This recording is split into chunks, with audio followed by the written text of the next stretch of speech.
ఇప్పుడు భక్త కన్నప్ప రిలీజ్ అవ్వబోతుంది రేపొద్దున. ఇప్పుడు ప్రభాస్ గారి ట్రైలర్ అంటే ఆయన ఉన్న పోస్టర్ అనేది రిలీజ్ చేస్తున్నారంట. ఆయన క్యారెక్టర్ ఎలా ఉంటుంది అనుకుంటున్నారు మీరు? తండ్రిని మించిన తనయుడవుతాడు. ఇంకా కృష్ణంరాజు గారు భక్త కన్నప్ప అని ఒక మూవీ తీశారు.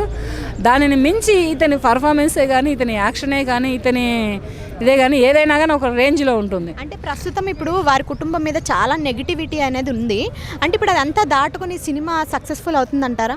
ఏముంది నెగిటివిటీ? అతను ఎవరికి అన్యాయం చెయ్యరు, ప్రభాస్ గారు ఎవరికి అన్యాయం చెయ్యరు. ఇంకా నేను అనేది మంచు విష్ణు గొడవ గురించి చెప్తున్నాను. అదే వాళ్ళకే ఉన్నాయి, వాటి గురించి మనం వెళ్ళొద్దు. వాళ్ళది అది ఫ్యామిలీ గొడవలు. అవి ఫ్యామిలీలోకి అసలు మీడియా వాళ్ళే కాదు, ప్రేక్షకులు కూడా వెళ్ళొద్దు. ప్రేక్షకులే కాదు, మీడియా వాళ్ళు కూడా. వాళ్ళు ఫోన్ చేసి పిలిస్తే వెళ్ళొచ్చండి? వాళ్ళు ఫోన్ చేసి పిలిస్తే వెళ్ళాలి, కానీ లిమిట్స్ దాటొద్దు.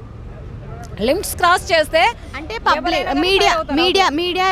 మీడియా వెళ్ళిందల్లా ఎప్పుడైతే వాళ్ళు ఫోన్ చేసి మేము ఇట్లా ప్రెస్ మీట్ పెడుతున్నాం అన్నప్పుడల్లానే మీడియా వాళ్ళు వెళ్ళారు కదా. సరే వెళ్ళారు, కానీ లిమిట్స్ క్రాస్ చేయొద్దు కదా. మీ లిమిట్ ఎక్కడి వరకు అక్కడ వరకే ఉండాలి. అది క్రాస్ చేసి వెళితే యాజమాన్యం ఊరుకుంటుందా? ఊరుకోదు కదా. కుక్క కూడా ఊరుకోదు. గేటు బయట ఉంటే నువ్వేం మాట్లాడినా ఊరుకుంటుంది. అదే గేట్ క్రాస్ చేసుకొని నువ్వు లోపలికి వెళ్ళు, నువ్వు మంచి పని మీద వెళ్ళినా కానీ కుక్క అరిసిద్దా లేదా, ఎగబడిద్దా లేదా? ఇంట్లో ఉన్న విశ్వాసమైనటువంటి కుక్కే ఊరుకోదు అంటే ఇంకా యాజమాన్యం ఎట్ట ఊరుకుంటుంది? మోహన్ బాబు గారు ఎట్టా ఊరుకుంటారు?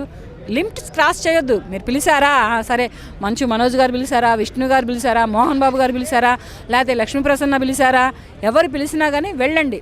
లిమిట్ని దాటొద్దు. అది అక్కడ వరకే ఆగిపోతే బాగుంటుంది. ఇక్కడ ఇతని మీద నెగిటివిటీ ఏముంది? ప్రభాస్ గారు ఇంతవరకు పెళ్లి చేసుకోలేదు. ఫస్ట్ 45 ఏళ్ళు వచ్చినాయి అతనికి.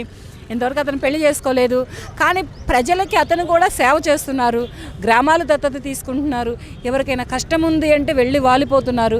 అయ్యా నాకు ఈ బాధ వచ్చింది, అయ్యా నాకు ఈ కష్టం వచ్చింది అయ్యా అని ఎవ్వరు చెప్పినా వెళ్ళి అక్కడ వాలిపోయి వాళ్ళకి సేవ చేస్తున్నారు. వాళ్ళ కష్టం ఆలకిస్తున్నారు, బాధ ఆలకిస్తున్నారు.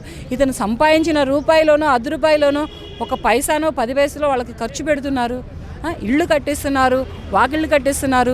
చదువుకోలేని పేద విద్యార్థులకి చదువు చెప్పిస్తున్నారు. అనాథలకి తోడై నీడై ఉంటున్నారు. ఇక్కడ నెగిటివిటీ అనేది ఎక్కడుందో నాకు అర్థం కావట్లేదు. ఓకే, ఫైనల్గా సినిమా సక్సెస్ అవుతుందంటారా? పక్కా. ఇక నువ్వు చెప్పొద్దు దాని గురించి.